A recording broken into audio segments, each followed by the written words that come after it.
Sud Radio, Berkov dans tous ses états. Nous sommes en guerre. Il contrôle la constitutionnalité des lois, mais personne ne sait combien il gagne. Ma question écrite était fort simple, c'était quel est le montant annuel de rémunération des membres du Conseil constitutionnel. Alors, c'est combien? Non, mais non, je ne vais pas crier. Le gouvernement n'a pas souhaité répondre précisément. Des millions. Combien?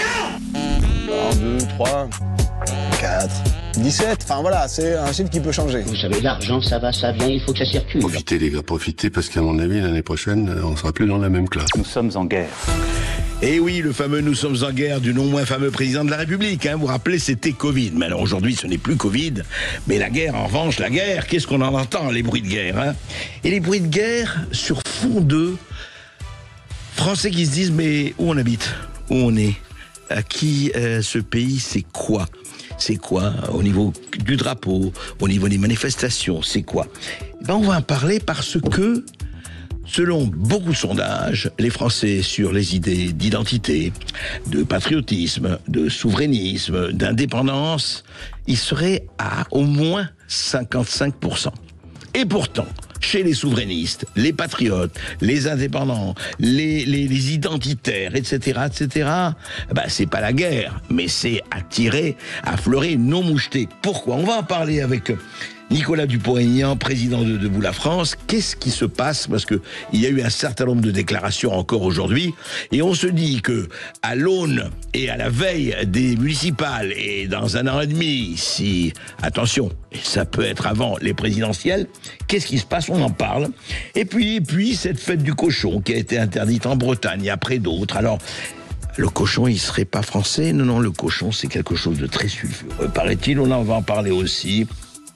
On va en parler aussi d'un certain nombre de problèmes visant à ces manifestations à Londres.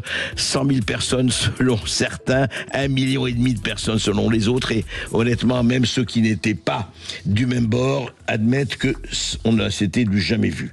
Et ensuite, en seconde partie d'émission, nous allons recevoir le journaliste Ivan Stefanovic, qui a écrit un livre remarquable sur cette puissance non élue et qui fait presque tout. Non, c'est pas Ursula von der Leyen et la Commission européenne, c'est le Conseil constitutionnel. Un livre remarquable sur le Conseil constitutionnel. On les appelle les 9 sages. Sages, on verra. Le fait du jour. Le fait du jour, je vais vous dire, c'est un tweet que je vais vous lire de François Asselineau. Alors, François Asselineau a tweeté ceci. Rien ne va plus chez les souverainistes, entre guillemets, il a mis les souverainistes d'extrême droite. C'est la guerre entre Dupont-Aignan, qui a fait alliance à Vierzon avec Zemmour, Maréchal et Ciotti, tous anti-Frexit. Et Philippot, c'est toujours François Asselineau qui parle, désormais proche de Villiers, soutien de Zemmour en 2022. Alors, on lit ça, on se dit voilà, il n'y a plus personne, terre brûlée, il n'y a que moi, Asselineau, qui représente évidemment le souverainisme à moi tout seul. Et je dis tout de suite que si François Asselineau a envie de répondre, s'il écoute, ce sera avec aucun problème, il est chez lui. Alors, Nicolas Dupont-Aignan, vous, franchement, on ne peut pas vous reprocher d'avoir changé ni de voie, ni de ligne rouge, ni de chemin essentiel. Vous êtes indépendantiste, souverainiste, vous l'avez toujours dit, vous l'avez toujours marqué. Et on a l'impression d'un paysage en désolation. Qu'est-ce que c'est que ce paysage de campagne? Je le disais en début d'émission, énormément de Français, je ne dirais pas combien, mais enfin au moins 50% sont d'accord avec un certain nombre d'idées concernant le pays. On le voit sur l'immigration, on le voit sur un certain nombre de sondages. Et puis là, ceux qu'on appelle, ou ceux qui se prénomment, ou ceux qui se baptisent indépendantistes, souverainistes, patriotes, etc., c'est le déchirement total. Qu'est-ce qui se passe? C'est le bac à sable. Vous savez, le bac à sable des gamins immatures, et alors même que la France a rendez-vous avec l'histoire. Alors moi, j'ai même pas répondu, j'ai pas joué au petit tweet, j'ai même pas répondu à Asselineau, parce que voir Asselineau nous traiter d'extrême droite et emprunter la rhétorique de la gauche bobo, c'est pathétique. Et il attend peut-être qu'on réponde. J'ai pas envie de jouer à ce jeu-là. Mais ce qui est vrai, c'est que je pense que... Oui, mais il y a un problème très clair. C'est que les souverainistes sont pas à la hauteur de l'histoire au moment où on est en train de gagner la bataille idéologique. Vous savez, moi, j'ai me suis battu avec Philippe Séguin. J'ai commencé avec Philippe Séguin. J'ai rompu avec l'UMP sur le traité, sur bien sûr la Constitution européenne, quand Sarkozy a fait revoter par le Parlement ce qu'avait dénoncé. Il s'était assez dessus avec le traité de Lisbonne. Et j'ai tout quitté au moment où Sarkozy gagnait. J'aurais pu être ministre de ceci, des choux farcis. J'ai tout quitté. J'ai fondé Debout la France. J'ai voté contre tous les traités européens. J'ai pas de leçons à recevoir des uns ou des autres. Mais en fait, c'est un peu le côté secte. Asselineau a son parti et joue à son parti. Florian Philippot, qui a des grandes qualités, qui fait un travail formidable, a fait des assises magnifiques de la souveraineté ce week-end, il n'a pas voulu m'inviter. C'est puéril. Et ils se bagarrent tous les deux. Et aux européennes, j'ai essayé de les mettre tous les trois. Tous les trois, je voulais qu'on fasse une liste. Eh bien, incapable de les mettre dans une même pièce. À la fin, qu'est-ce que j'ai fait ? Aux dernières européennes ? Oui. Qu'est-ce que j'ai fait ? J'ai jeté l'éponge et j'ai pas voulu faire une troisième liste. C'est-à-dire, Debout la France s'est retiré. En me disant, je me suis dit, laissons-les. Qu'est-ce qu'ils ont fait ? Ils se sont mis face à face, avec les mêmes idées. Ils ont fait chacun moins de 1%. Bon, est-ce qu'on peut continuer comme ça ? Donc, déjà, les souverainistes ne réalisent pas qu'ils ont un trésor entre les mains.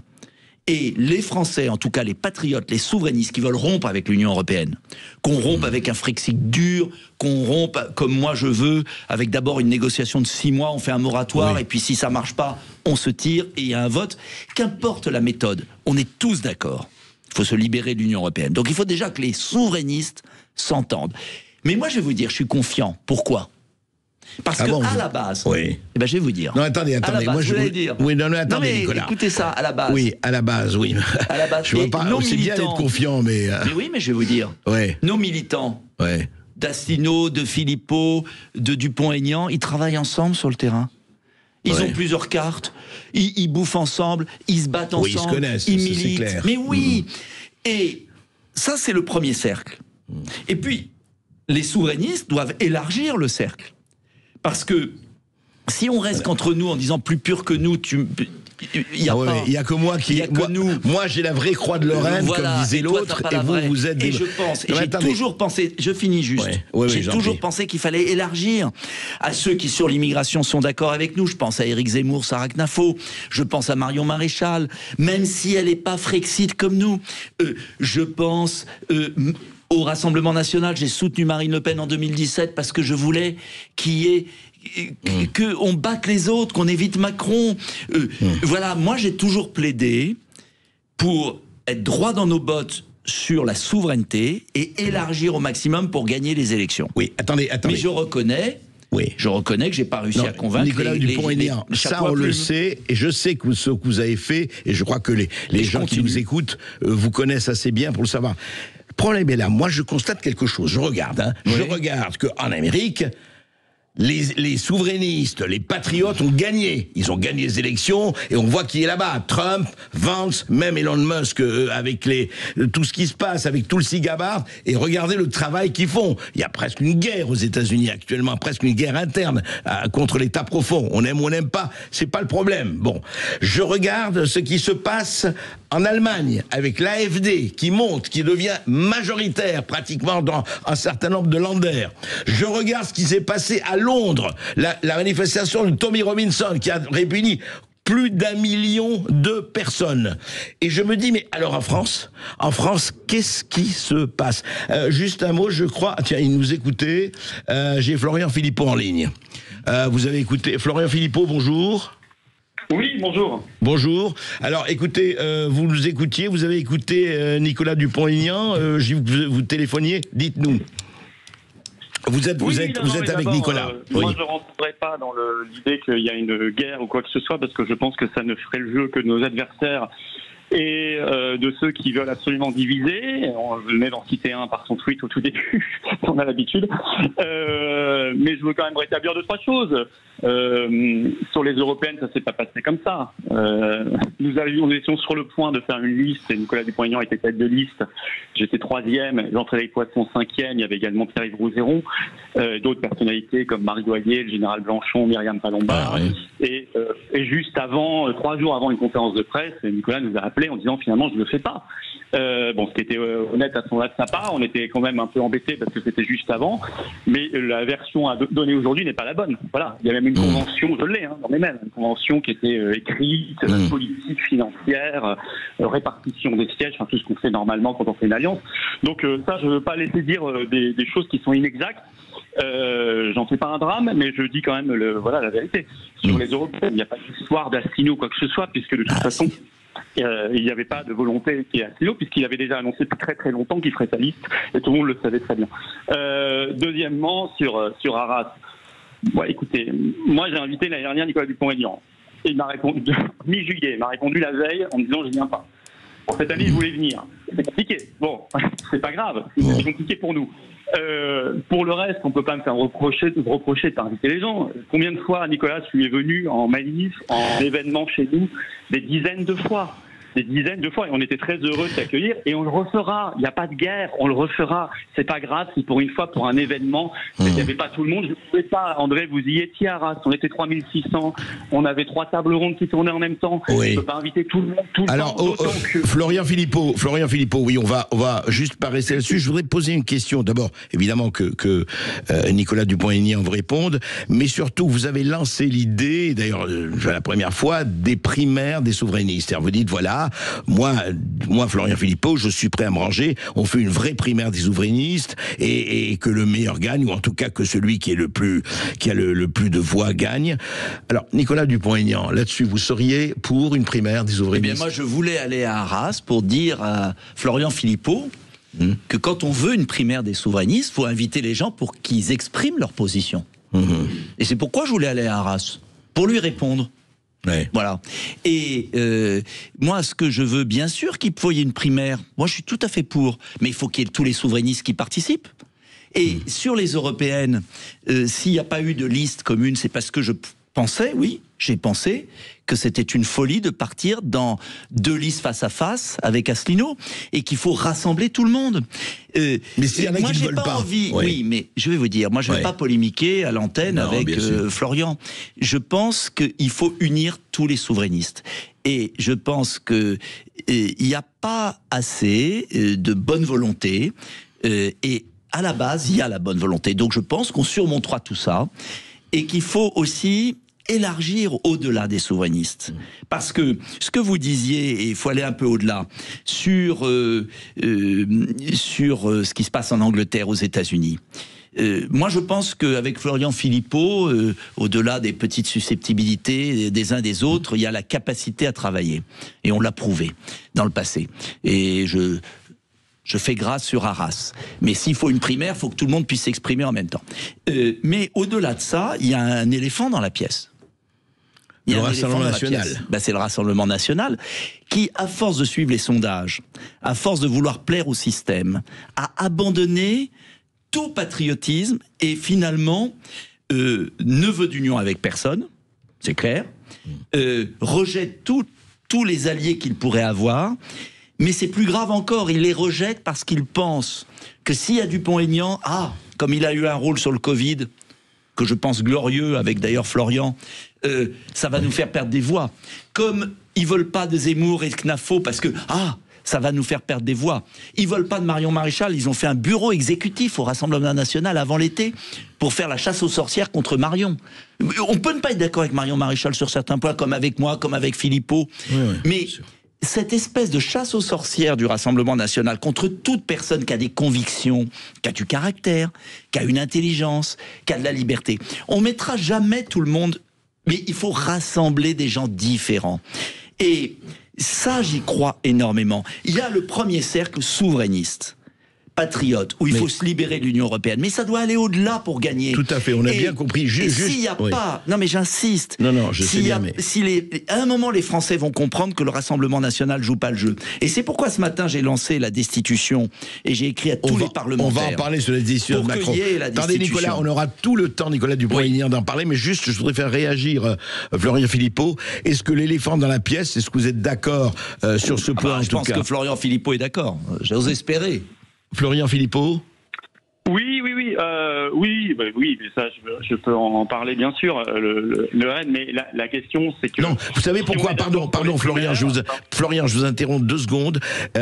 Écoutez ce qu'a même hier, ce matin, Marine Le Pen était chez Sonia Mabrouk. On lui a posé 2 questions, juste, c'est très rapide. L'un sur ce qu'elle a pensé du rassemblement à Londres, du rassemblement de Londres de Tommy Robinson, et l'autre sur est-ce qu'elle signerait la pétition de Philippe de Villiers sur l'immigration, qui, je le rappelle, a fait 1 million, jusqu'à ici 1 400 000, a réuni 1 400 000 signatures. Écoutez. Nos électeurs, nos sympathisants et nos cadres peuvent participer à la signature de la pétition de Monsieur de Villiers. Parlons-en, elle a rassemblé jusqu'à ce matin, je crois, plus d'1 300 000 signataires. Vous-même vous l'avez signé, vous allez le... Non, mais encore une fois, moi je ne signe pas de pétition. Moi je dépose des propositions de loi. Voilà, signer une pétition pour... C'est contradictoire, madame. Mais parce que je crois que, très honnêtement, tout le monde sait ce que je pense de l'immigration. J'ai peut-être pas besoin d'aller signer une pétition pour le coup. Voilà, elle ne signera pas la pétition, elle dit non, on ne manifestera pas, moi je suis au Parlement, je vais pas manifester dans la rue, mais mes électeurs ou les sympathisants manifesteront. Florent Philippot, c'est quand même, effectivement, parce que on tourne autour de ça. Moi, ce qui me frappe, il y a, enfin, encore une fois, on va pas énumérer, mais il y a les Zemmour-Knafo, Marion Maréchal, et il y a les 11 millions d'électeurs jusqu'ici du Rassemblement National. Qu'est-ce qu'on peut faire s'il n'y a pas cette espèce de... En tout cas, à la base, je ne dirais pas au sommet dans les appareils, s'il n'y a pas cette réunion que beaucoup de Français attendent? D'abord, je prends acte que Nicolas Dupont-Aignan est favorable à la primaire souverainiste, qu'il n'avait pas dit la même chose il y a quelque temps, mais je constate, moi je suis pas candidat à la présidentielle, hein. Il y en a 3 là déjà chez les souverainistes, Juan Branco, François Asselineau et Nicolas Dupont-Aignan. Je pense que c'est pas bon. C'est pas le meilleur signal pour l'Union que de se lancer dans une présidentielle dans son coin, sans créer une dynamique de rassemblement et d'union. Deuxièmement, sur le rassemblement, en 10 ans, j'ai été invité une fois au congrès DLF en septembre 2020. Une fois. J'y suis allé, avec plaisir. Nous, on a invité 40 fois Nicolas Dupont-Aignan, donc j'ai pas de leçon à recevoir, je le dis et le redis, aucune leçon à recevoir. Mais voyez, c'est terrible. Mais oui, mais c'est terrible. Mais c'est terrible. Quel manque de hauteur de vue, quelle petitesse, un peu de hauteur de vue. Mais l'histoire est en marche et vous êtes dans vos boutiques et vous êtes dans vos ressentiments. Et tu es en fait exactement comme Marine Le Pen. Tu as été élevé avec elle et tu as le même raisonnement. J'en ai assez de... Vous êtes petits face à l'histoire. Il faut se rassembler. Il faut casser la baraque. Il faut répondre aux Français. Sortez de vos lignes. Sortez, élevez-vous un peu. Élevez-vous. Parlez aux Français au lieu de parler à vos boutiques. Attendez, on vous entendra pas si vous parlez ensemble. Quelle petitesse. Quelle petitesse. Quelle petitesse! C'est insupportable. Moi, je dis les choses. Je rappelle des faits. Et moi, oui, mais on n'en est plus là. On parle de l'avenir, on parle des Français. On a tous des choses à se reprocher. J'ai commis des erreurs. Oui, j'ai commis des erreurs. On en a tous commis. Mais parlons de la France. Parlons de la France. Alors il ne faut pas 3 candidatures à l'élection présidentielle comme aujourd'hui. C'est une catastrophe. Je le sais, Nicolas. Alors on fait rien. On fait rien, on reste ensemble. Il faut. Non, mais est-ce que, pardon, juste pour. Moi, je ne laisse pas le ton. Je ne suis pas mais parce que non, nous sommes du même camp. Bon, est-ce que je peux poser une question? Vous êtes du même blanc. Le problème que pose Florian Philippot, je prends absolument pas parti. Est-ce que, puisque vous êtes tous, enfin on a compris, vous êtes pour les primaires, vous êtes que pour celui. Est-ce que aujourd'hui nous ne sommes pas encore à l'élection présidentielle? Il y aura des élections législatives. Oui, enfin peut-être législatives. S'il y a dissolution, on n'en sait rien. Il y a les élections municipales. Enfin bon. Est-ce que c'est le temps? Est-ce qu'il faudrait pas, posons la question autrement, à vous deux, mais à vous Nicolas Dupont-Aignan aussi, enfin, est-ce qu'il n'y aurait pas d'abord de commencer dès à présent, et avec qui, et savoir avec qui, les primaires souverainistes, et qui s'appliqueront à l'élection présidentielle. Pour qu'il y ait des primaires souverainistes, il faut qu'il y ait des gens qui participent et qui aient un bon esprit. En attendant, il peut y avoir des primaires souverainistes, j'en serais ravi. Mais il y a des conditions à mettre en place. Il faut qu'Asselineau y participe, il faut qu'il y ait d'autres, on ne va pas se retrouver uniquement Florian Philippot et moi. Bon, en attendant, il y a une élection présidentielle. Il faut s'y préparer parce que le grand danger que je vois, j'ai eu 600 signatures, je suis le seul à avoir tourné dans toutes les communes de France, à voir ses maires. Florian Philippot a eu une signature à la dernière présidentielle. Non, c'est faux, François Asselineau n'a pas eu les signatures. Et si j'y avais pas été, si j'avais pas préparé les choses, il n'y avait pas de candidat souverainiste. Donc moi, ce que je veux, je suis tout à fait prêt. J'ai retiré ma liste européenne. Je l'ai retirée. Donc j'ai prouvé les choses. Ce que je demande là, on n'est pas dans l'affaire Philippot, même pas souverainiste. On est dans l'affaire de la patrie en danger. On est dans l'affaire que le principal parti, qui fait 30% des voix, est en train de naviguer à vue, de refuser de manifester, de refuser de signer la pétition de Villiers, parce que Marine Le Pen est jalouse que ce soit de Villiers, elle ne veut pas lui donner de crédit. On est dans des enfantillages. Je souhaite qu'on prenne de la hauteur. C'est pour ça que j'ai pris l'initiative de la destitution. J'ai voulu écrire à tous les parlementaires. Je veux qu'on dépasse debout la France, je veux qu'on dépasse les patriotes, je veux qu'on dépasse tout ça. Les Français veulent qu'on prenne de la hauteur.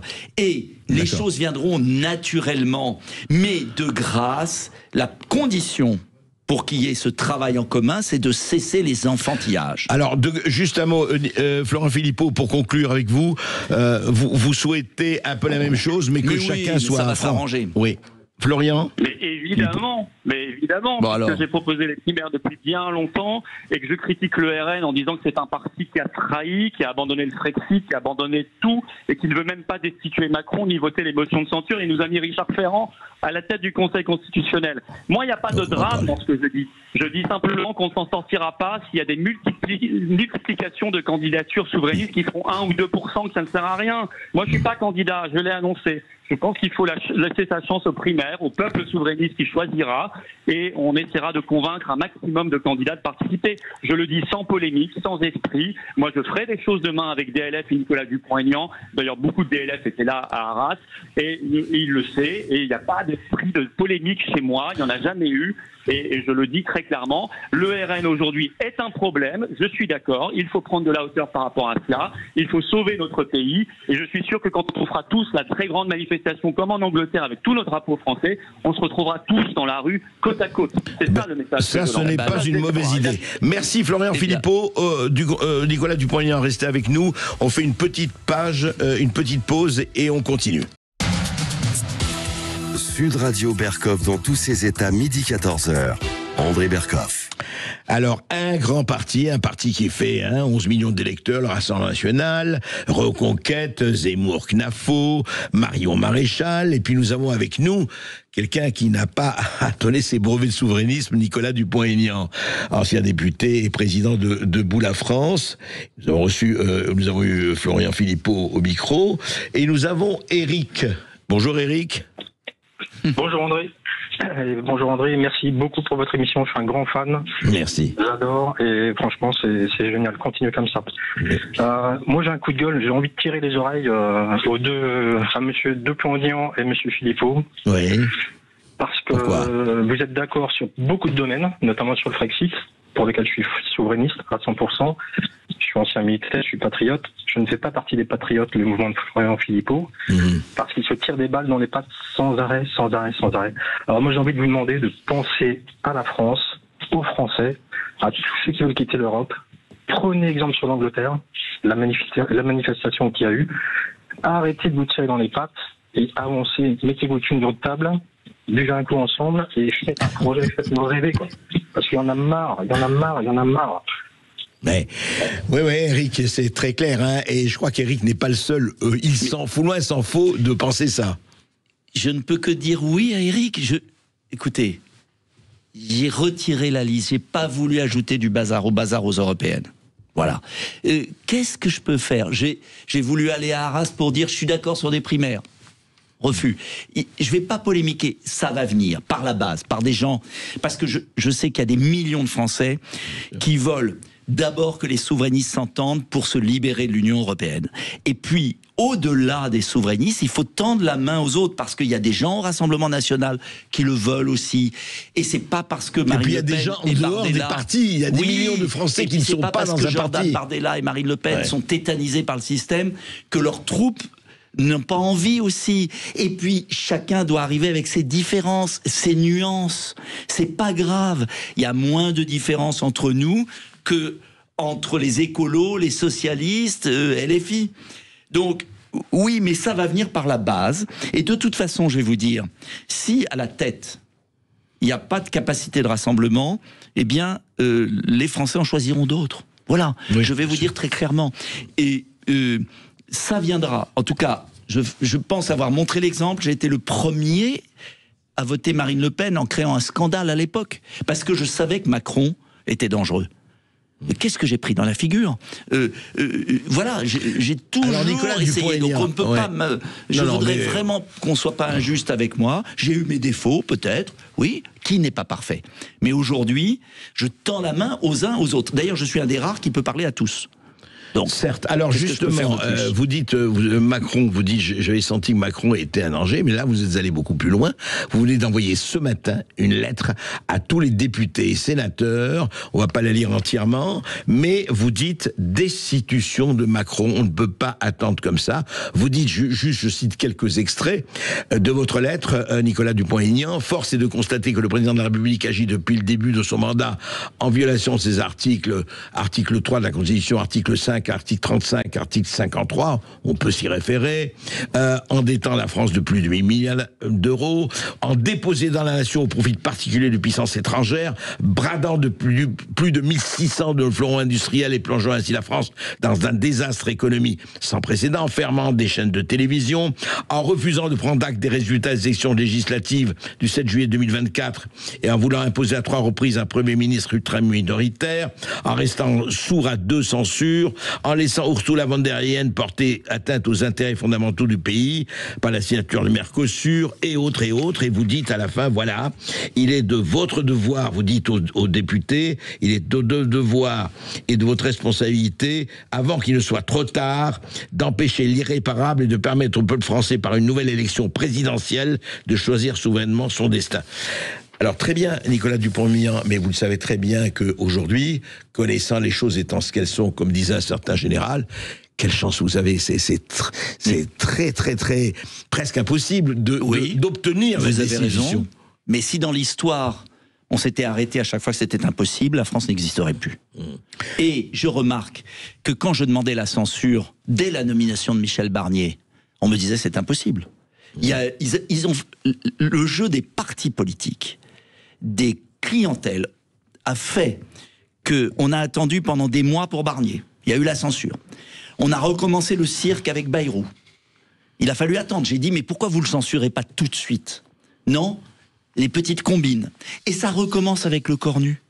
Et ce qui m'a choqué le plus, c'est entendre Marine Le Pen et Bardella dire, on veut la dissolution, on veut la démission, mais ils savent pertinemment que la dissolution et la démission dépendent de Macron. Bien sûr. Et que Macron ne le fera pas.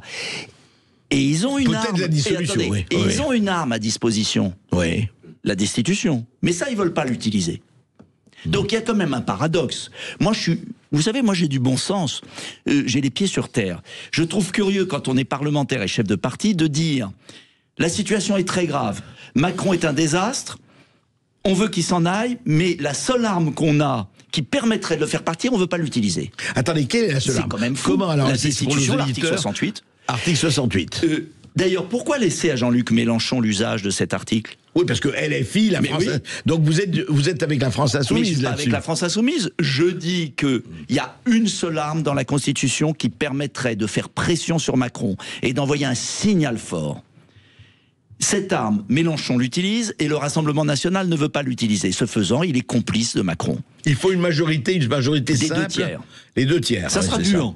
Mais imaginez l'impact psychologique, politique, dans le monde entier, si ceux qui ont voté la censure se lançaient et s'engageaient dans la destitution. Vous imaginez l'impact politique. Et c'est le moment parce que je vais vous dire, chaque jour qui passe nous précipite vers le drame. La France est une cocotte minute. chaque jour qui passe nous engage. Et là, c'est un rendez-vous devant l'histoire. Et moi, je dis aux députés et sénateurs, vous n'êtes pas représentants des partis. Vous êtes, comme le général de Gaulle voulait que vous soyez, le représentant de la nation. Et vous êtes en âme et conscience devant les Français. On ne peut pas continuer ce jeu de dupes. On ne peut pas continuer ces combines politiciennes. Il y a urgence. Et ce que je demande, c'est l'esprit du général de Gaulle. C'est de dire, vous rendez la parole au peuple. Vous l'avez rendu en 2024, vous avez été désavoué. Vous auriez dû partir. Ce qu'a fait le général de Gaulle en 69 quand il a perdu un référendum. Et maintenant, la situation est bloquée. Vous renommez. Bientôt, je l'ai dit ce matin, il va nommer son cheval, comme Caligula. Parce que. Mais quel bras d'honneur! Non, mais il y a un moment. On se demandait s'il l'a pas déjà nommé. Non, mais je n'irai pas cette insulte pour le Cornu qui, en tant que personnalité. Non, je ne pensais pas le Cornu, je pensais à un de ses prédécesseurs. Mais passons. Maintenant, est-ce que les députés. Le problème, c'est plus Macron. C'est la lâcheté des oppositions. Le problème, ce n'est plus celui qui abuse de son pouvoir. C'est les Français qui le laissent faire. Il y a deux solutions. Soit ça finira dans la rue, dans la violence, soit ça finira par une prise de conscience des personnalités politiques qui ont l'article 68 et qui doivent l'utiliser. Eh bien, c'est simple. Et moi, mon seul rôle, c'est de mettre ceux qui peuvent voter cela devant leur responsabilité. De mettre en lumière. Merci Nicolas Dupont-Aignan, tout à fait. De toute façon, il y aura qui votera verra. On le saura très très très vite, c'est ça. Et merci à vous. Merci à vous. Sud Radio Berkoff dans tous ses états, midi 14h. André Berkoff. André, nous sommes en ligne avec Isabelle qui nous appelle de Paris pour réagir à l'intervention de Nicolas Dupont-Aignan. Bonjour Isabelle. Bonjour Isabelle. Oui, bonjour André, voilà, je vous écoute régulièrement, merci beaucoup, j'ai beaucoup de choses à dire. Allez-y. Je suis très surprise quand même des propos de monsieur Dupont-Aignan concernant la souveraineté de la France. J'avais une question à lui poser. Je suis les idées souverainistes, notamment celles de monsieur Asselineau. Je suis pas toujours d'accord avec monsieur Asselineau, mais il s'avère quand même que depuis 18 ans, il dit des choses qui se vérifient dans notre France. Et j'aimerais savoir si monsieur Dupont-Aignan souhaite quitter l'Union européenne. Ah, il l'a dit, non, alors je ne veux pas répondre à sa place, bien sûr, mais il l'a dit, si vous voulez, à plusieurs reprises, il a dit, et en fait, hors antenne, il a dit, écoutez, moi je propose de voir pendant 6 mois, si vraiment ça ne fonctionne pas, on quitte. C'est-à-dire qu'il est, en fait, il l'a dit d'ailleurs avec Florian Philippot, en fait, il est Frexit. Alors, le problème, si vous voulez, et moi je crois, enfin, là, c'est mon opinion personnelle, que ce soit Asselineau, Philippot, Dupont-Aignan, en fait, sur le fond, moi vraiment mon impression pour les avoir côtoyés tous les trois, et je ne fais pas de... il y a un côté tout à l'ego qui est pas possible. Ils sont, disons, à 80%, vous voyez, ils sont d'accord. Mais ça suffit. Mais simplement, monsieur Asselineau n'a pas dévié d'un pouce sur ses idées, ce qui n'est pas le cas de monsieur Dupont-Aignan. Monsieur Dupont-Aignan, une fois je quitte l'Union européenne, une fois non. Là maintenant, tous les compteurs s'affolent parce que ça va très mal. Je comprends un petit peu monsieur François Asselineau qui répète les mêmes choses depuis 18 ans et qui maintenant tout le monde souhaite. C'est pas le rejoindre, hein, c'est monsieur Dupont-Aignan qui souhaite être rejoint. C'est pas la même chose. Oui, chacun, vous savez, chacun veut souhaiter être rejoint. Mais je vais vous dire, Isabelle, je comprends ce que vous dites. Mais je vais vous dire, la politique, c'est pas, oui, c'est moi qui ai eu raison avant tout le monde, c'est moi ceci, c'est moi cela. Parce que si on en reste là, vous avez vu les résultats. Vous avez vu les résultats aux élections. Aujourd'hui, le problème, c'est de savoir comment, je vais vous dire, enfin, et ce n'est pas, moi je ne prends pas parti, c'est chacun est citoyen, chacun fait ce qu'il veut. Aujourd'hui, vous avez le Rassemblement national. Qu'est-ce qu'on fait le Rassemblement national? Parce que l'idée, c'est d'avoir la majorité. Si vous n'avez pas la majorité, on pourra parler, saliver pendant 10 ans et demi, on n'arrivera à rien. Il est là le problème. Alors que M. Asselineau ou autre dit oui, mais moi j'ai dit ça avant tout le monde, et qu'après il fait 1,2% ou 0,5%, où est le résultat? Et que ce soit. Et je dis ça pour M. Philippot ou comme M. Dupont-Aignan. Je pense que s'il était un peu plus invité, M. Asselineau, parce qu'il a quand même des choses à dire. qui sont quand même intéressantes. Oui. S'il était un peu plus invité, vous pensez qu'il ferait un 1,2 ? Alors, je vais vous dire, je ne sais pas. Aujourd'hui, il ferait beaucoup plus. C'est possible. Mais alors, simplement, pour terminer avec ça, Isabelle, je vais vous dire, aujourd'hui, quand même, c'était vrai il y a des années, et il y a pendant quelques années, aujourd'hui, avec les réseaux sociaux, avec les plateformes et tout ça, il y a quand même, et on le voit même avec Monsieur Asselineau, qui fait quand même de très beaux scores dans les réseaux sociaux. Alors, évidemment, ça prend du temps, mais je crois que tant qu'on n'aura pas fait vraiment quelque chose avec le Rassemblement national, qui, je vous le rappelle, était vilipendé pendant des années, et aujourd'hui est là parce que la réalité rejoint le narratif et la fausse fiction. Je crois que c'est ça, vous savez, la politique, c'est évidemment un long chemin et une longue marche. Alors j'espère qu'on ne sera pas mangé avant la longue marche, Isabelle. Voilà. Sud Radio, Berkov dans tous ses états. Nous avions évoqué plusieurs fêtes traditionnelles lors de précédentes émissions, parmi lesquelles le fameux concours du cri de cochon, André, vous vous souvenez ? Bien sûr. Ben oui, c'est marquant. Bien sûr. Eh bien, figurez-vous qu'en Bretagne, c'est la non moins connue fête du cochon qui a été interdite par une députée LFI. Alors voilà, on comprend pas très bien. Alors, est-ce que c'est un rassemblement d'extrême droite ou simple fête privée ? La traditionnelle fête du cochon, organisée dimanche dernier à Trefindel, en Ille-et-Vilaine, a été interdite par la députée LFI Mathilde Igne au motif qu'il s'agissait non pas d'un événement festif et populaire, mais d'une tribune pour faire la promotion d'idéologies racistes, xénophobes et suprémaciste. Voilà, alors l'événement a été vendé sur les réseaux sociaux du Parti de la France, un parti d'extrême droite, etc. C'était sur un terrain privé. Alors effectivement, le maire d'hiver gauche de la commune, je rappelle, de la commune de Trefindel, Françoise Gergelen, dit attention, avec nos municipalités, nous n'adhérons pas du tout à cette idéologie. Au contraire, nous œuvrons à l'année avec des associations qui sont à l'opposé de ces idées. Alors voilà, la fête du cochon est annulée. Juste un mot, Maud, il y a combien de fêtes du cochon en France ? Il y en a à peu près entre 50 et 100 par année. Alors, la question qu'on peut se poser, on va la poser, est-ce que le cochon est d'extrême droite ? Alors on va faire une enquête, on va demander à l'IFOP de faire une enquête chez les cochons pour savoir quelle est la tendance politique des cochons. On vous dira évidemment le résultat. C'est intéressant, hein. Maintenant on va mettre des étiquettes aux cochons. Mais la fête du cochon en France, faut savoir, c'est une fête traditionnelle, elle existe depuis des siècles. Et les fêtes de la Saint-Cochon, la Saint-Cochon et autres. Faut quand même arrêter avec tout ça, quand même, à un moment donné. On va pas tout politiser. Vous allez pas demander aux escargots demain s'ils sont de gauche ou de droite, et si, avant de les manger, nous allons demander à quelle tendance politique appartiennent les escargots. Ça suffit, la connerie. Excusez-moi, mais il faut le dire. Et puis dans les Pyrénées, un symbole bien connu des randonneurs et des bergers a de nouveau fait l'objet d'un acte malveillant cet été, André. Ah oui, alors là aussi, c'est autre chose. Là, c'est pas du cochon, c'est de la pierre, et de la pierre tricentenaire. La croix du col de la Crouzette.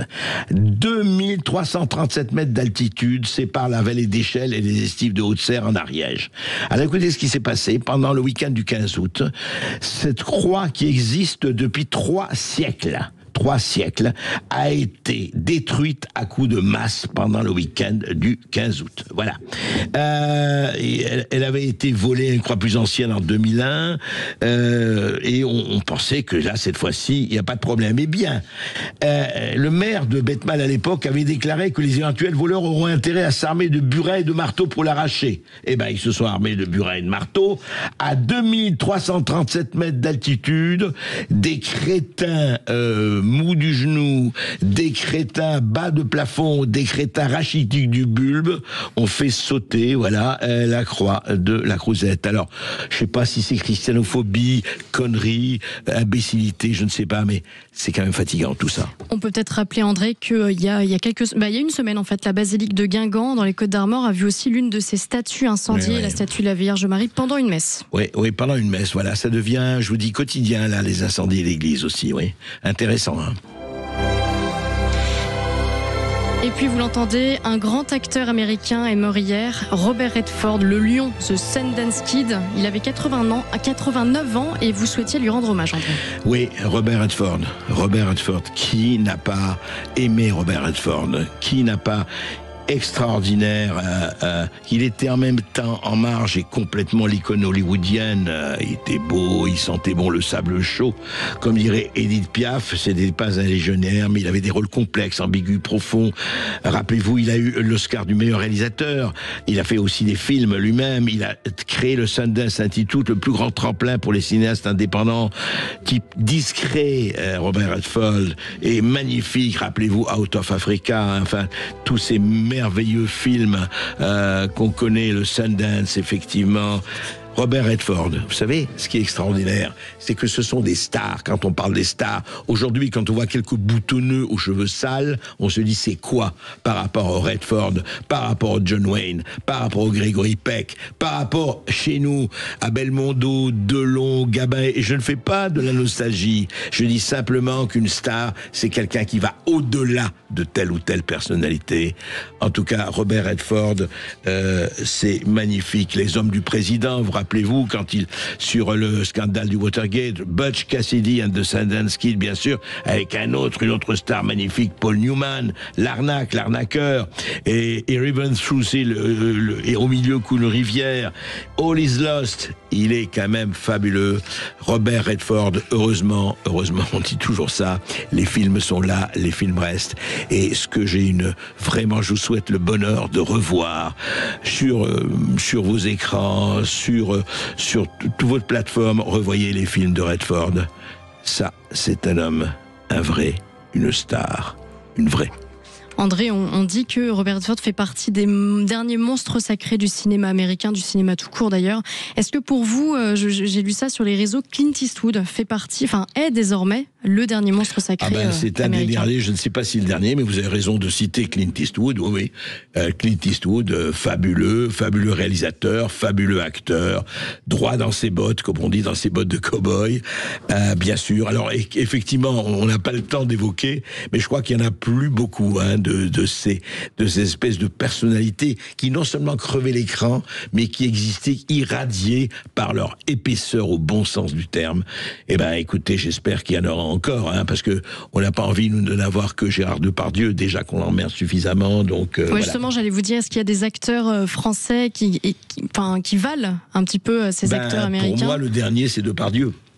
Qu'on aime ou qu'on n'aime pas, mais Depardieu est incontestablement quelqu'un qui est au-delà, qui est surdimensionné, qui va au-delà, qui crève les limites. Et c'est ça, une star, c'est ça, un acteur aussi, vous voyez. De Brasseur à Depardieu, mais espérons qu'il y en aura d'autres, il ne faut pas être pessimiste non plus. Bon, vive le cinéma français. N'hésitez pas à réagir au 0800 26 300 300 et puis restez bien avec nous. Dans un instant, on parlera du Conseil constitutionnel des sages pas très sages avec l'auteur et journaliste d'investigation Ivan Stefanovic. Sud Radio Berkov dans tous ses états, midi 14h. André Berkov. Oui, c'était... tendu et intéressant entre Nicolas Dupont-Aignan, Florian Philippot, nos auditeurs effectivement réagissent et ils réagissent aussi sur Facebook en direct Sud Radio. Alors certains disent, comme Cyril Bouchard, il dit une candidature de Philippe de Villiers pourrait rassembler tous les souverainistes, de nombreux Français le souhaitent. Alors je ne sais pas, à voir, effectivement Philippe de Villiers a lancé cette pétition, on sait, sur l'immigration, signée déjà par plus d'1,4 million citoyens. Écoutez, on verra. Le vrai problème, c'est de savoir si, en fait, vous savez, moi je vais vous dire à quoi ça me fait penser. Et oui, ça ne me rajeunit pas, mais je pensais au programme commun. Le programme commun de la gauche, François Mitterrand, Georges Marchais, Robert Fabre, les radicaux de gauche à l'époque. Eh bien, François Mitterrand avait compris qu'il ne pouvait pas gagner la présidentielle et que la gauche ne pourrait en aucun cas gagner la présidentielle. Tout le monde était persuadé que ça resterait à droite encore pendant 50 ans. Et puis il a dit, on fait un programme commun, on réunit tout le monde. Même si socialistes et communistes étaient vraiment, c'est le moins qu'on puisse dire, très loin l'un de l'autre. Mais voilà, au nom de la gauche, et il a gagné en 1981. C'était vraiment grâce au programme commun de la gauche que François Mitterrand a gagné. Tout le monde le sait. C'est une banalité de base aujourd'hui. Ce qui est intéressant aujourd'hui, quand on voit LR, quand on voit le RN, quand on voit Reconquête, quand on voit tout cela, c'est que la droite, enfin, ce qu'on appelle encore la droite, je ne sais pas ce que c'est, est fichu de se rassembler. C'est formidable. Chacun est, alors dans son gros gâteau, ou dans ce petit gâteau, ou dans sa petite boutique, ou dans sa petite part de marché, ou dans sa grosse part de marché, en disant attention, moi, attendez, j'ai déjà 11 millions de Français, je vais pas me mêler avec les gueux qui n'ont rien et qui se contentent de saliver. Les autres essayent d'avancer des idées. Est-ce qu'on peut dépasser ça? Vous savez mieux que moi dans quel état est ce pays du point de vue économique, du point de vue de la sécurité, du point de vue de la société, du point de vue des fractures, etc., etc. Et vous, non, moi, je manifeste pas, moi, je ne signe pas, moi, ceci, moi, cela. C'est formidable. Est-ce qu'il faudra attendre, comme en 58, une guerre d'Algérie pour qu'un De Gaulle vienne au pouvoir? Et d'ailleurs, où il est, le Gaulle, où il est, le De Gaulle d'aujourd'hui? Dites-moi si vous voyez quelqu'un, prévenez-moi. Est-ce qu'il faudra attendre quoi pour qu'on ait des chefs d'État ou des dirigeants qui prennent vraiment à ras-le-corps, les taureaux par les cornes, et qui disent écoutez, il faut faire ça. C'est hallucinant, quoi, Maud. Vous parliez tout à l'heure avec Nicolas Dupont-Aignan de l'impossibilité et de l'incapacité justement des personnalités politiques, souverainistes en particulier, de faire union à cause des égos essentiellement. C'est ce qui revient quand même beaucoup.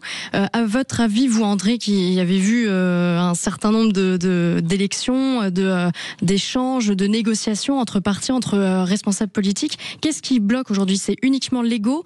Ce sont des conflits d'intérêts, des conflits financiers, non, il y a beaucoup de choses. Il n'y a pas que l'ego, bien sûr. Il y a d'abord, effectivement, la position à l'égard de l'Union européenne, entre ceux qui veulent la Frexit, c'est-à-dire quitter complètement l'Europe, ceux qui disent non, il faut aménager, ce n'est pas la même Union européenne. Est-ce qu'on peut pas faire des compromis? Pourquoi? Qu'est-ce qui empêche aujourd'hui les responsables politiques de faire des compromis sur ces sujets-là? Écoutez, ça c'est une question, et ce serait bien de les convoquer, à leur poser, absolument. Moi je crois qu'il y a, comme ça, je ne suis pas dans leur tête et je ne m'aventurerai pas, je crois qu'il y a deux choses, il y a plusieurs choses. D'abord les intérêts, certains qui disent attendez, moi je préfère avoir ma grosse boutique ou ma succursale, et puis le pouvoir, c'est dur le pouvoir c'est l'impopularité, le pouvoir c'est dur, le pouvoir c'est d'affronter, le pouvoir c'est d'avoir le courage d'être impopulaire à un moment donné, parce que il faut se dire ça, je crois pas, c'est pas comme disait Mao Tse-tung, la révolution n'est pas un dîner de gala. Alors sans aller effectivement jusqu'au dîner de gala, il y a un problème. Est-ce que tous veulent le pouvoir, ou ils aspirent à ça, certes, mais est-ce qu'ils se disent oulala, c'est peut-être dangereux? Et puis l'autre, c'est vraiment ça, vous savez, vous avez des intérêts, oui, conflit d'intérêts, pas seulement financiers, intérêts, oui, mais moi je veux garder mes municipalités, c'est plus important, le reste. Et vous avez cette masse de gens, et c'est ça qui est terrible, qui ne veulent plus entendre parler de politique, qui veulent être dans le privé ou qui veulent être hauts fonctionnaires. Parce que, attention, le secteur public, c'est très bien, quand on est protégé, etc., on va pas s'exposer, Nous, on est dans les cabinets. On est dans la haute administration ou la moyenne administration. Écoutez, on va pas prendre des coups comme ça. On est là, on est tranquille, on prend pas de coups. Tandis que le politique, en tant que tel, évidemment, il va prendre des coups. C'est sa vocation, c'est son risque, etc. Donc je crois qu'on a vraiment un problème là qui est majeur, et je trouve vraiment tout à fait passionnant.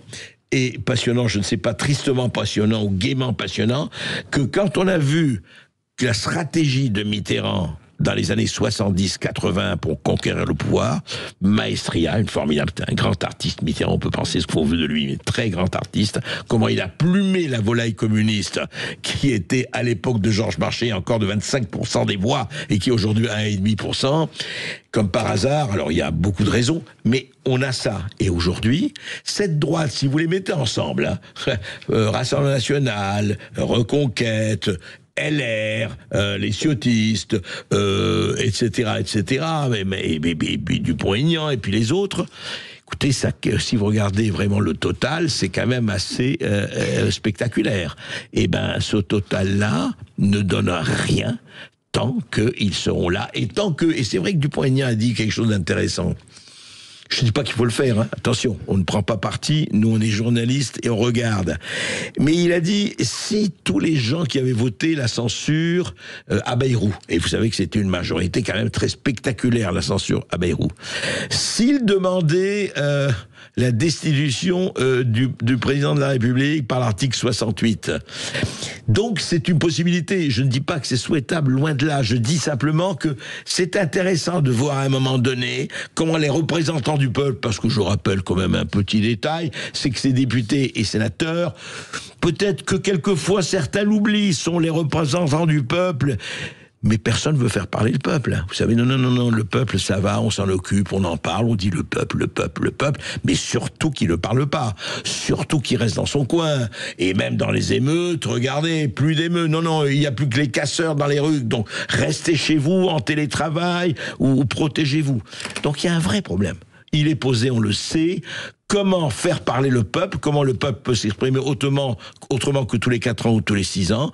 Et est-ce que, autre question, parce qu'il ne faut pas se dédouaner de ça, est-ce que le peuple a envie de s'exprimer? Est-ce que le peuple dit ça? Écoutez, est-ce qu'il n'est pas déjà résigné? En tout cas, beaucoup.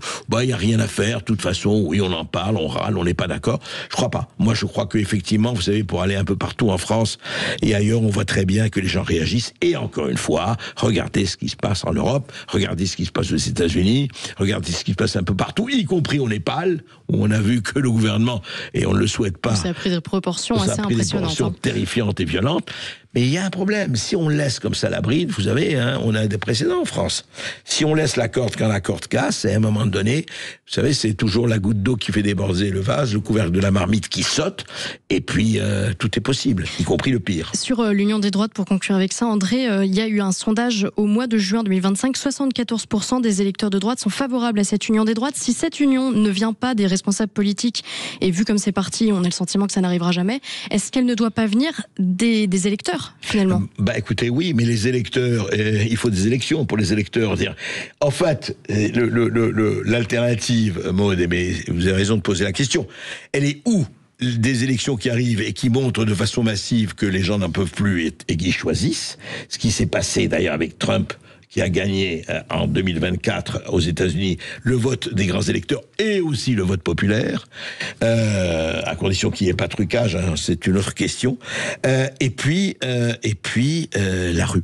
Et puis la rue, en tout cas le mécontentement, soit par le boycott, soit par des actions, etc. Vous savez, il n'y a pas 36 alternatives. Ou alors ça viendra, et la dernière chose, ça peut devenir de l'extérieur, si les situations se tendent, que ce soit guerre, que ce soit en Ukraine, que ce soit au Proche-Orient, que ce soit économiquement, pas par une paupérisation qui devient accentuée, et qui peut le souhaiter? Personne ne peut le souhaiter, bien sûr. Eh bien là, effectivement, des gens qui ne sauront plus quoi faire à la fin du mois, comment vivre à la fin du mois, c'est clair que quand vous n'avez pas le choix, vous aurez quelques actions non négligeables. Bon, eh bien, n'hésitez pas à nous donner votre avis, vous aussi, au 0826 300 300. Dans un instant, on accueille l'auteur et journaliste d'investigation Ivan Stefanovic, auteur de Ces sages, pas très sages aux éditions Max Milo. Restez bien avec nous, à tout de suite. Sud Radio Berkov dans tous ses états, midi 14h. André Berkov. C'est le cas de le dire, je suis dans tous mes états, car j'attends l'auteur d'un livre remarquable, Ivan Stefanovic, Enquête sur le Conseil constitutionnel. Et si vous ne savez pas ce que c'est, et si vous ne savez pas que le Conseil constitutionnel est aujourd'hui l'institution la plus importante de la République, elle commande énormément de leviers, eh bien écoutez, vous apprendrez beaucoup de choses. Avec nous, on attend, il arrive, Ivan Stefanovic, les sages. Il est en train de garer son vélo. Eh bien, écoutez, il gare son vélo. Voilà, il est arrivé en vélo. C'est très bien. Écoutez, il assure le confort de la planète, moins d'une autre, mais tout va bien. Voilà. Donc, on va parler. C'est paru aux éditions Max Milo. Enquête sur le Conseil constitutionnel. Et il a fait une enquête remarquable, Ivan Stefanovic. Il est journaliste, on le sait, à l'AFP, à VSD, à France Soir. Il a écrit plusieurs livres à succès, dont Aux frais de la princesse, le Sénat, ah oui, le Sénat, pas mal non plus, Paradis fiscal pour des parlementaires fantômes, et puis Petit arrangement entre amis. Et là, je vous rassure, auditeurs de Sud Radio, résidents de Sud Radio, les petits arrangements entre amis, ça continue. Voilà, donc on va prendre le temps de parler de cela, de parler du Conseil constitutionnel. Qu'est-ce que ça veut dire, le Conseil constitutionnel? D'abord, qu'est-ce que c'est? Parce que je suis sûr que tout le monde a entendu parler, Mais le rôle qu'il a, ce qu'il fait, ce qu'il représente, eh ben ça, on le connaît beaucoup moins. Il a souvent été question de supprimer le Conseil constitutionnel. Je ne sais pas dans quelle mesure c'est faisable. Oui. Hein. Je ne pense pas que ça soit d'ailleurs. Vous savez, c'est une création du général de Gaulle. Entrez, Vanoli, je vous en prie. Asseyez-vous, je sais que... Oui, mettez-vous là. Bonjour. Bonjour. Ouais. Je crois qu'il y a eu un problème d'adresse, hein. Bah oui, je suis allé à l'ancienne adresse. Mais on vous a pas donné la nouvelle adresse, pas bien ça. Non, on m'a donné une autre adresse près de la maison de la radio. Alors j'ai circulé ça. Je suis arrivé à 12h30, mais voilà. Bon. Vous êtes là depuis... Enfin, vous êtes arrivé à 12h30 ? Là-bas, au avenue du président Kennedy. Oui, c'est ça. Enfin, écoutez, ce sont des choses on verra ça plus tard. Mais écoutez, on est ravis de vous avoir. Ça va, on a un peu de temps. Je regrette effectivement ce temps un peu, enfin, c'est 15 minutes. Mais je voulais vous dire que on est très heureux de vous accueillir parce que ce livre est passionnant et encore une fois, je voudrais que vous rappeliez, parce qu'aujourd'hui on parle beaucoup du Conseil constitutionnel, c'est pas à vous je le dirais, considéré comme un paravent d'enfumage ou un garde-fou, les sages. Je voudrais qu'on rappelle ce que c'est exactement le Conseil constitutionnel, les 9 sages, d'ailleurs vous commencez par ça, leur rémunération, etc. Mais en gros, expliquez aux gens ce qu'est le Conseil constitutionnel, on ne va pas refaire toute l'histoire, mais quand même, et sa puissance aujourd'hui, parce qu'elle est énorme et il faut le rappeler. Historiquement, tout a été enclenché par le général de Gaulle. À grands traits, si vous voulez, en 1958. Avant, c'était quoi? C'était d'abord les rois, puis contre l'exécutif, hein, un peu à l'image de Macron aujourd'hui, s'est forgé la toute-puissance des parlements. D'abord sous les rois même. Qui était un vrai contre-pouvoir. Ah oui, ils ont eu la peau de Louis XVI quand même. S'il est exécuté, c'est que les 13 parlements ont fait leur boulot. Comme aujourd'hui, le balancier de l'histoire est revenu, après le général de Gaulle, ça va être la toute-puissance du Parlement, avec toutes les conséquences que ça va avoir. Mais quand le général de Gaulle, qui pour moi est absolument un homme d'État génial et visionnaire, il a, contrairement à ce que peut penser, instauré un Conseil constitutionnel de manière militaire. C'est-à-dire, quand on entend certains professeurs de droit constitutionnel, certains avocats parler de gouvernement du juge, c'est une foutaise, mais invraisemblable. Vous voulez dire les notions, parce qu'on parle beaucoup aujourd'hui de gouvernement des juges. C'est complètement faux, c'est gouvernement de l'exécutif. C'est l'exécutif qui nomme tous ces gens-là, pour donc vérifier la constitutionnalité des lois votées par le Parlement par rapport à cette constitution votée en 58. Mais qui a le pouvoir n'importe quel auditeur peut être membre du Conseil constitutionnel. On ne demande aucun diplôme, aucune expérience. Il faut être copain. Vous voulez dire, il n'y a pas un CV, il ne faut pas être juriste, quand même, c'est rien. Absolument pas. Mais par exemple, Alain Juppé, il n'est pas juriste, Alain Juppé. Il n'a jamais été juriste, il est inspecteur des finances. Mais alors, oui, alors, non, mais Ivan Stefanovic, pour revenir, mais on va parler de ça, de la constitution des 9 sages, parce que, voilà, comment ils sont composés et de qui, aujourd'hui et hier. Mais, au fond, quel est le rôle aujourd'hui, disons, si on avait à définir, quel est le rôle du Conseil constitutionnel? Parce qu'on a vu qu'il pouvait arrêter telle loi, stopper telle loi, rendre caduque telle loi, et projet de loi ou autre. Je dirais, il y a un rôle quotidien. Il se réunit 2 fois par semaine, hein, alors que sous De Gaulle, il se réunissait 1 fois par an. Ah, d'accord. Et donc, il y a une évolution. Changé, là. Oui, ça a drôlement changé. Mais sous De Gaulle, c'était quoi? Sous De Gaulle, quand même, à l'Assemblée, il y avait de l'opposition. Aujourd'hui, vous n'avez, je veux dire, au sein du Conseil constitutionnel, il y avait des radicaux, il y avait des socialistes. Et le président du Sénat, il serrait pas la main à De Gaulle quand il le voyait. C'était la guerre. Et De Gaulle n'avait pas la majorité. Monerville. Oui. Et De Gaulle n'avait pas la majorité à l'Assemblée. Or, aujourd'hui, De Gaulle, avec le référendum de 62, on a la majorité, le fait majoritaire, qui a tout changé. Avec le fait majoritaire, depuis 70 ans, au Conseil constitutionnel, la gauche a eu la majorité pendant 9 ans, et tout le reste du temps, c'est la droite. Mais la droite et la gauche sont complètement complices pour établir ça, pour différentes raisons. Ils sont très contents d'avoir le Conseil constitutionnel. Parce que le Conseil constitutionnel, il sert à quoi en face? Oui, à quoi? Il sert, on a dit que les conseils constitutionnels, on appelle ça des sages, c'est tout sauf des sages, et qu'ils étaient les bénis oui-oui du général. Et aujourd'hui, c'est les bénis oui-oui de Macron. Prenez la loi sur le... Ils sont là pour ça. Ils font tout un autre travail quotidien et tout, comme on a sur la loi Duplon, sur des choses. Oui, ils essayent de faire leur boulot. Mais en réalité, c'est pas eux qui font le boulot. C'est l'exécutif. Non, c'est des hauts fonctionnaires qui sont au Conseil constitutionnel au sein d'un service que s'appelle le service juridique.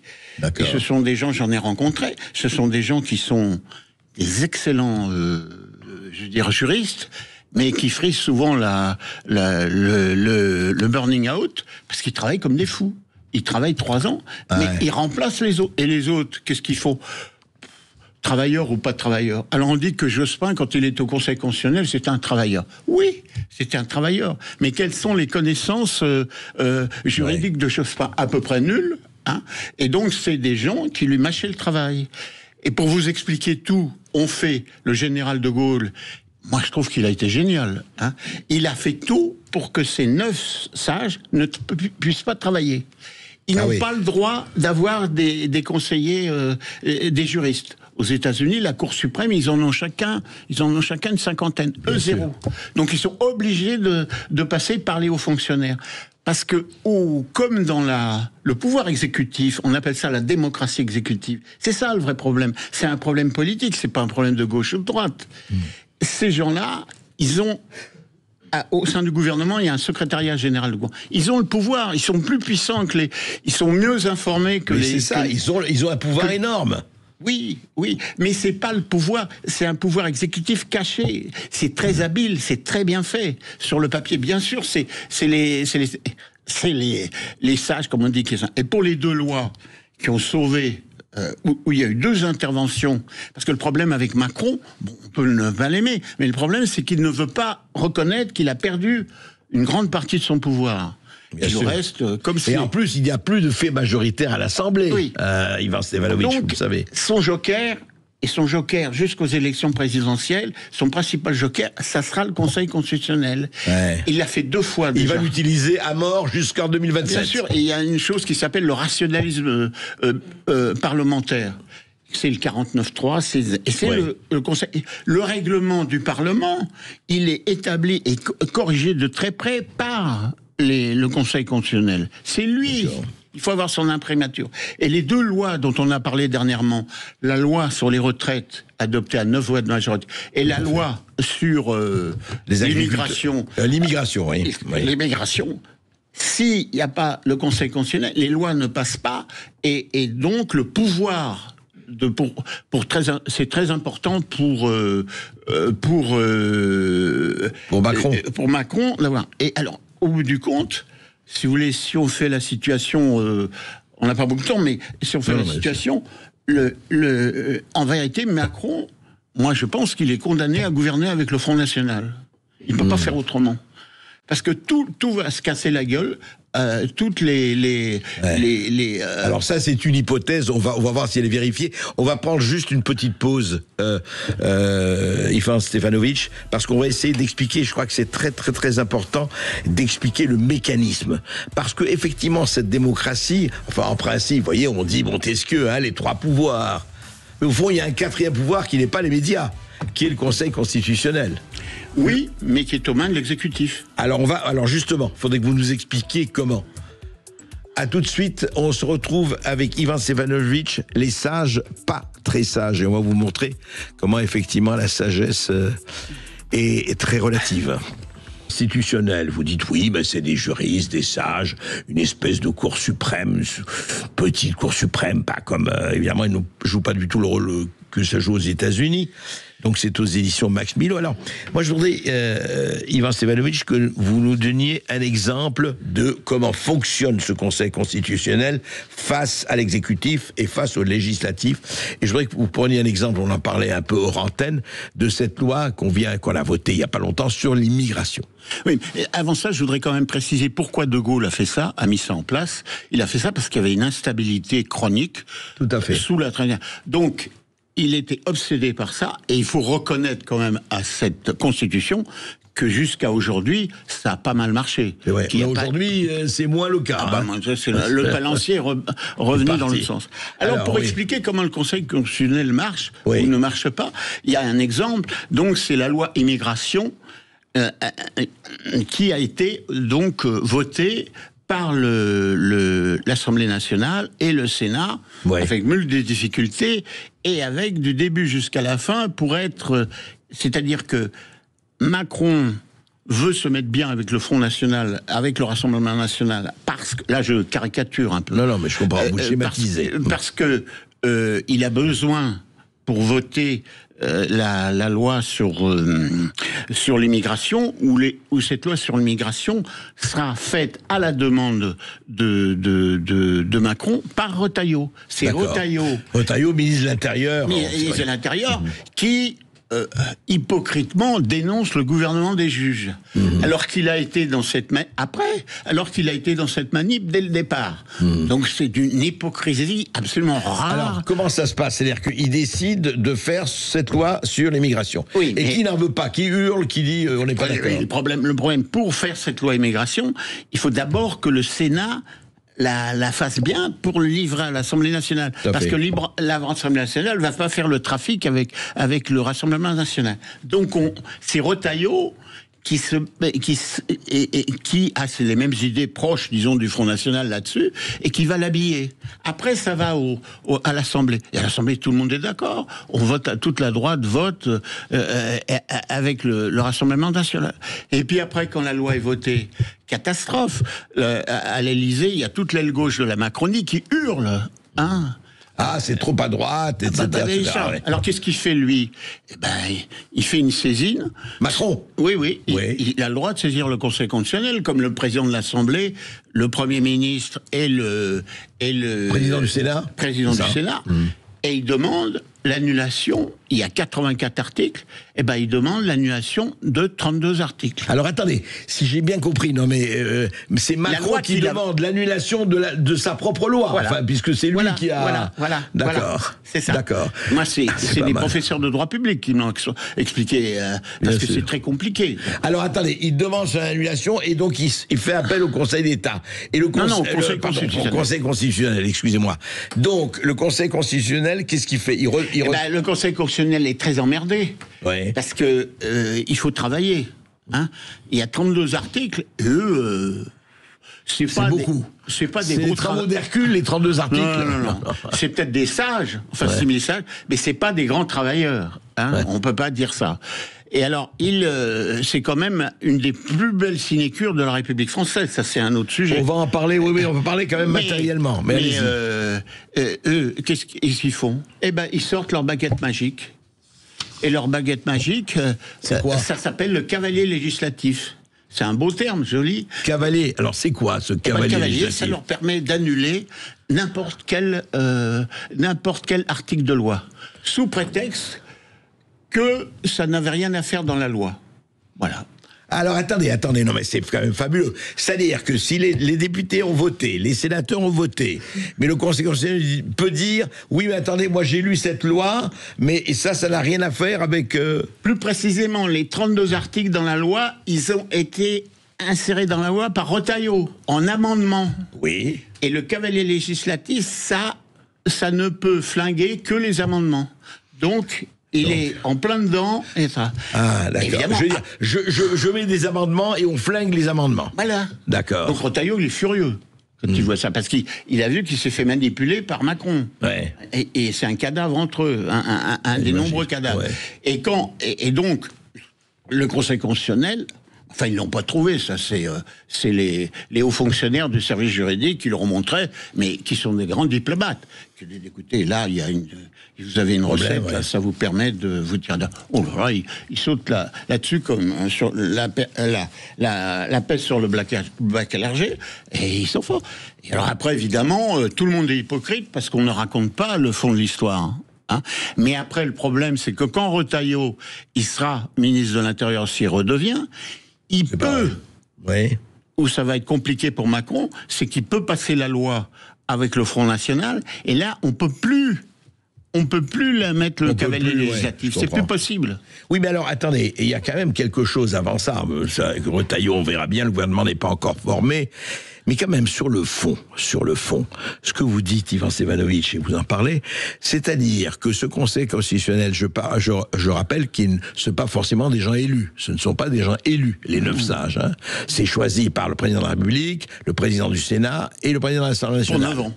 Pour 9 ans, c'est ça, au tiers, et ils ont 9 ans non renouvelables. On est bien d'accord ? Bon. Mais donc, ils ont le droit, donc, sur toute loi ou projet de loi, d'apposer une espèce de non possumus, je dirais, de censure ou d'interdiction. C'est bien ça ? C'est ça. D'accord. Dans les lois, ils font des censures totales, c'est très rare, des censures partielles, ou des censures où il faut revoir le texte après. C'est ça. Mais il faut préciser quand même que nous sommes à une époque, quand la loi de 1905 sur la séparation de l'Église et de l'État, il a fallu 5 ans pour la faire. Nous, les lois, il faut 1 an ou 6 mois. Évidemment, c'est pas très difficile pour le Conseil constitutionnel et le service juridique, les cerveaux au Conseil constitutionnel, de trouver des problèmes. Parce que les lois, c'est vrai, sont mal foutues et sont faites à la va-vite. On fait une loi sur l'immigration presque tous les ans. C'est ridicule. Et qui n'est même pas appliqué, comme chacun sait. Oui. Alors justement, je voudrais qu'on parle de ça quand même. On l'a à peine abordé. Dites-moi, c'est une bonne chose d'être au Conseil constitutionnel. Apparemment, la soupe est plus que bonne. Qu'est-ce qui touche ? Oui, mais ils ne peuvent pas travailler. Ils ne peuvent pas travailler. Ils n'ont pas de moyens matériels. Ils ont une voiture pour plusieurs, les pauvres choux. Alors évidemment, par exemple, Juppé et Fabius, ils avaient une autre voiture. Oui. Hein. Mais les conditions de travail, c'est sur le plan financier. Donc ils ont 15 000 euros par mois. Oui. Il a fallu et sur ces 15 000 euros, il y en a 56% qui sont illégaux. C'est versé de manière illégale par le pouvoir exécutif. Comment illégal ? Ah bon ? C'est-à-dire pourquoi ? Parce que De Gaulle a été très malin. Encore. De Gaulle, il fait une loi organique. Vous savez, une loi organique, c'est il faut que les deux parlements, les deux assemblées soient d'accord, et c'est un truc très lourd. Pour toute modification de l'organisation du Conseil constitutionnel et du traitement financier des conseillers. Et De Gaulle, il savait très bien que si on mettait que les... à l'époque, c'était moins, mais c'était environ 7 000 euros quand il a... Francs, il n'y avait pas le franc. Pardon ? C'était des francs à l'époque. Oui, c'était des francs. Mais l'équivalence en euros, ça faisait à peu près 7 000. Et il savait très bien que les conseillers n'allaient pas passer, les membres du Conseil constitutionnel n'allaient pas passer devant l'Assemblée pour demander une augmentation. Et que ça serait dans les journaux. Donc tout est parti illégalement. Alors je ne vais pas rentrer dans les détails, mais c'est très compliqué. D'accord. Mais il touche 15 000 euros. 15 000 euros, dont... Plus des frais de représentation, plus tout ça, non, il n'y a pas. C'est déjà pas mal, bon. 15 000 euros, mais sur ces 15 000 euros, 56% sont illégales, et à tout moment, l'exécutif peut les virer. Et quand on a voulu...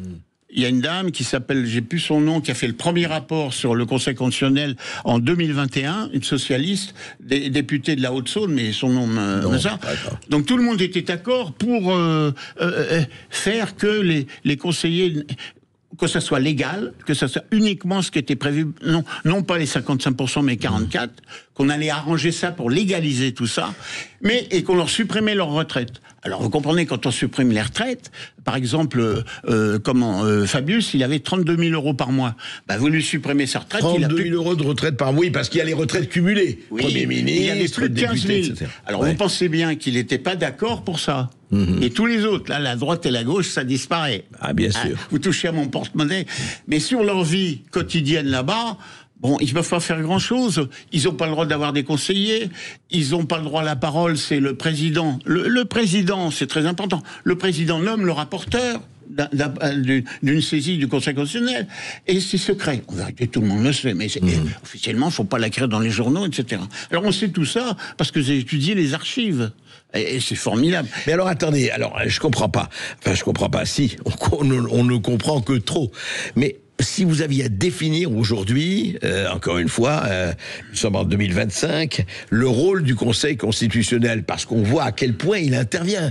Parce qu'aujourd'hui, vous disiez une fois par an du temps de Gaulle, et aujourd'hui c'est trois fois par semaine. Oui, parce que 2 fois par semaine. Parce que, si vous voulez, la nature horreur du vide. Quand ils sont arrivés, quand le général de Gaulle était mort, à l'époque c'était pas Leski, le président. Ils étaient un peu emmerdés, on disait qu'ils étaient des béunis, oui. Ils ont consulté quelques professeurs de droit, puis ils ont trouvé une idée. Alors ils ont trouvé une idée, on va faire rentrer dans la Constitution, dans notre jurisprudence, plutôt pas dans la Constitution. Oui. On va faire rentrer la Constitution de 48, le 1789, etc. Donc tous les droits et libertés des citoyens. C'est ça. Alors, on est au service des citoyens, on va défendre les citoyens, etc. Ça rejoint Fabius il y a quelques années. Parce que Fabius, il est lourd dans cette histoire. C'est lui qui a décidé les 56% avec Madame Françoise Parly. À la demande, en plus... Les 56% de salaire et de traitement illégal des conseillers. Ah oui, d'accord. En 2001. Et il le décide main dans la main avec qui? Avec le président du Conseil constitutionnel, mais le nom m'échappe, un RPR, tous la main dans la main, sans problème. Du moment qu'il s'agissait de gonfler un tout petit peu le portefeuille ou le magot. Mais je reviens à cela. Donc, aujourd'hui, ils se réunissent. Mais comme vous dites, ils sont quand même, vous dites, un auxiliaire de l'exécutif. Alors qu'ils devraient être les gardiens intransigeants de la Constitution. Sur le papier, il n'y a rien à leur reprocher. Sur le papier. Tout ce que je dis, c'est des enquêtes, parce que j'ai vu des gens, certains anciens conseillers, etc. Bon, alors quand vous rentrez dans les détails, les anciens présidents, Jean-Louis Debray, que j'ai vu, Pierre Mazot, etc., vous découvrez des choses extraordinaires, des luttes de pouvoir. C'est une lutte de pouvoir. C'est fascinant. À l'intérieur même. Parce qu'il y a des oppositions entre les macronistes et les autres. Hein. Donc c'est fantastique. Moi, ça m'a formidablement amusé. Ah ben j'imagine. Mais pour la France, c'est pas très bien. Ben oui, j'imagine. Nous avons, je crois, Catherine. Bonjour Catherine. Oui, bonjour à toute l'équipe de Sud Radio. Merci. Et je suis ravie qu'il y ait de l'intergénérationnel. Ah ben il y a toujours de l'intergénérationnel chez nous. Dites-moi Catherine. Pour éviter le conflit. Le conflit aussi intergénérationnel dans tout ce qu'on entend au niveau politique. Tout à fait. Diviser pour mieux régner. Ben ça c'est une devise permanente. Oui, Catherine, allez-y, vous voulez parler de quoi à propos du Conseil constitutionnel ? Non, pas du tout. Moi, je voulais simplement aller à contre-courant. Il y a beaucoup d'injustices, mais ce qui est intéressant, c'est aussi de parler de tout ce qui est créé au niveau entreprise, des besoins, des gens optimistes pour faire bouger la société. Ce fameux petit capitalisme éthique. Éthique. Alors Catherine, on va faire, excusez-moi, on va faire une émission sur le capitalisme éthique. On va en reparler avec plaisir. Et merci d'avoir téléphoné. Ivan Stefanovic, moi je voudrais revenir à ça quand même. Vous dites, bon, tout ça. Aujourd'hui, il y a Richard Ferrand, qui est président du Conseil constitutionnel. Oui. Richard Ferrand, c'est pas un secret d'État de dire, et ce n'est pas d'ailleurs du tout péjoratif, c'est un grand ami d'Emmanuel Macron. Oui, mais ils ont tous. Il y a eu 11 présidents du Conseil constitutionnel. Ils ont tous été amis du président de la République. Toujours. Sauf un, c'est l'exception qui confirme la règle, c'est Laurent Fabius, qui n'était pas tout à fait ami avec François Hollande. Oui, enfin bon. En même temps, ils étaient socialistes tous les deux, en tout cas du même parti. Mais donc aujourd'hui, si vous voulez, encore une fois je reviens, est-ce que nous sommes encore, et je reparle de votre enquête, je voudrais que vous parliez justement de ça, est-ce qu'on est dans cette figure et on a envie d'en rire avant d'être obligé d'en pleurer, des trois pouvoirs, je veux dire exécutif, législatif, judiciaire, et je reviens à ça.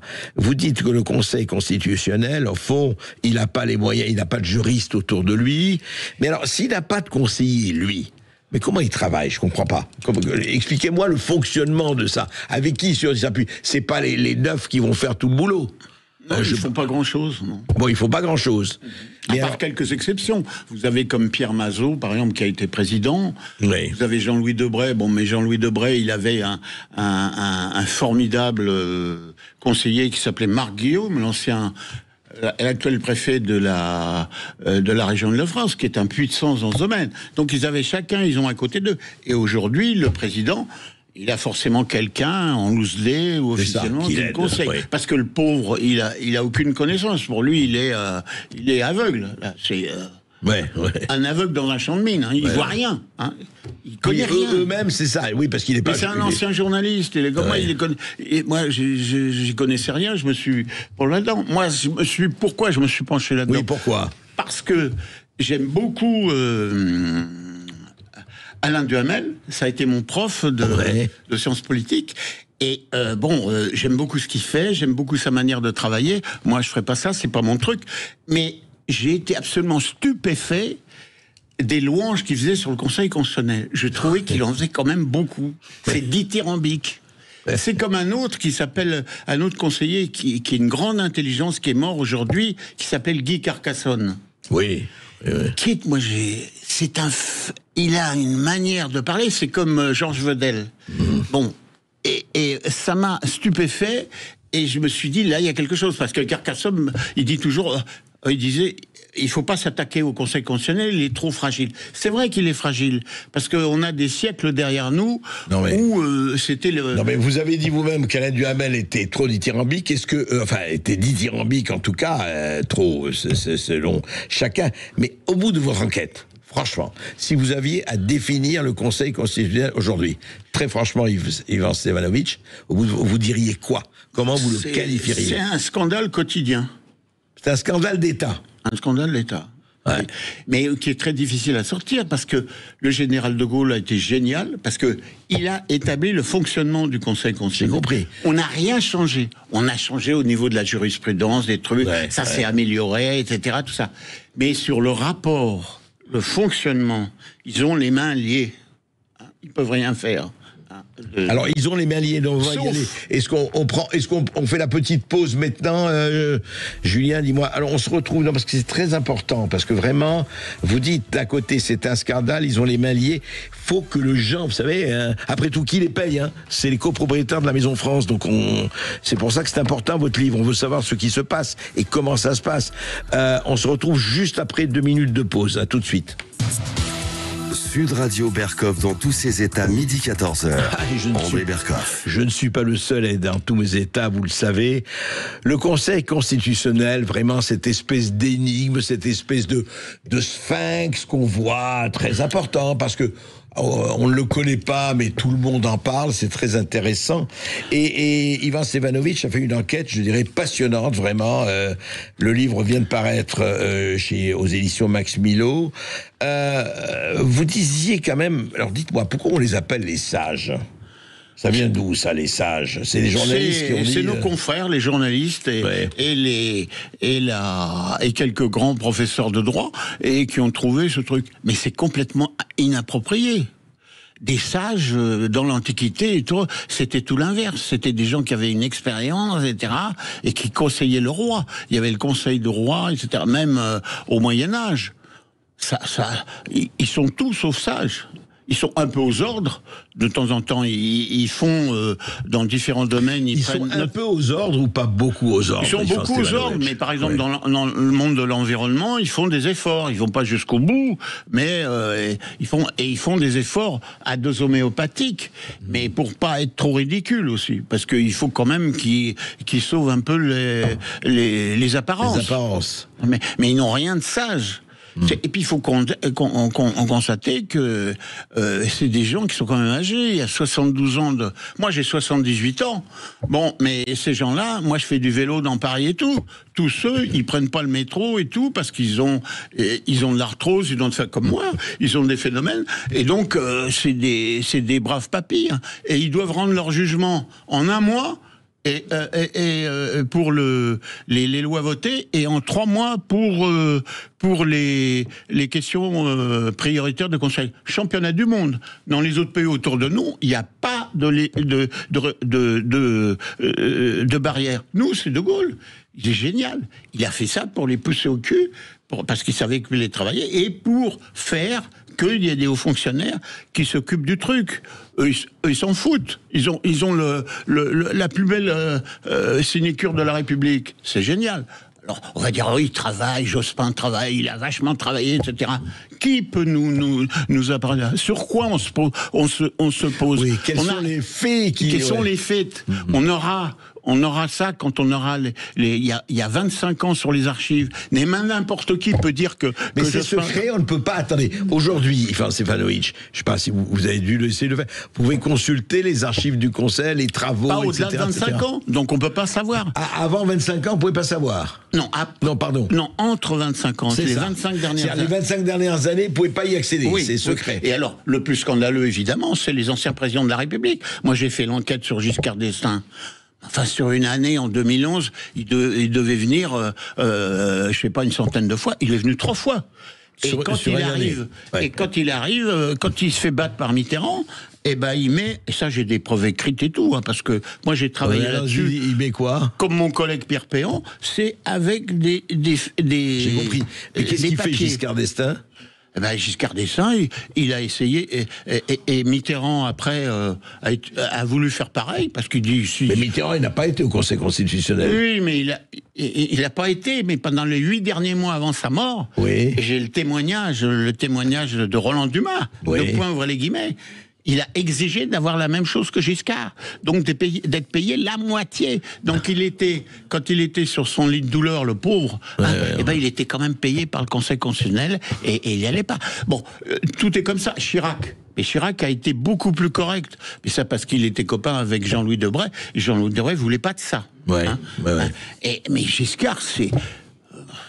écoutez, quand il a été élu, il est élu député à partir de 84-85 et jusqu'à 2004. Bon. Oui. Après, il sera plus député, donc il sera payé, mais il viendra jamais. Mais de 84 à 2004, il est payé 50%, donc l'équivalent 20 ans, pas mal. Et il n'a pas à venir. Alors Charras, c'est un autre. Charras, il a eu 32 000 euros par mois. Il avait, avec ses retraites et tout. Mais, alors Charras, tout le monde, personne ne dira rien, parce que, mais les 3 années... les 3 années avant sa mort, il meurt en 2020 ou 2019, eh ben, alors, est-ce qu'il était payé? La jurisprudence dit que oui. En tout cas, Ivan Stefanovic, vous apprenez beaucoup de choses, hein, et beaucoup plus dans votre livre. J'apprends, écoutez, je vous le dis, si vous voulez aller au Conseil constitutionnel, évidemment, il faut connaître un peu beaucoup le président de l'Assemblée nationale, président du Sénat, président de la République, mais vous n'avez pas besoin de CV, vous n'avez pas besoin que vous ayez fait telle ou telle étude, vous n'avez même pas besoin d'être inscrit au casier judiciaire, enfin d'être blanc au casier judiciaire, c'est bien ça? Non, Alain Juppé, il est... oui, on sait. Il a un casier judiciaire. Hein. Et un certain Sarkozy. Mais voilà.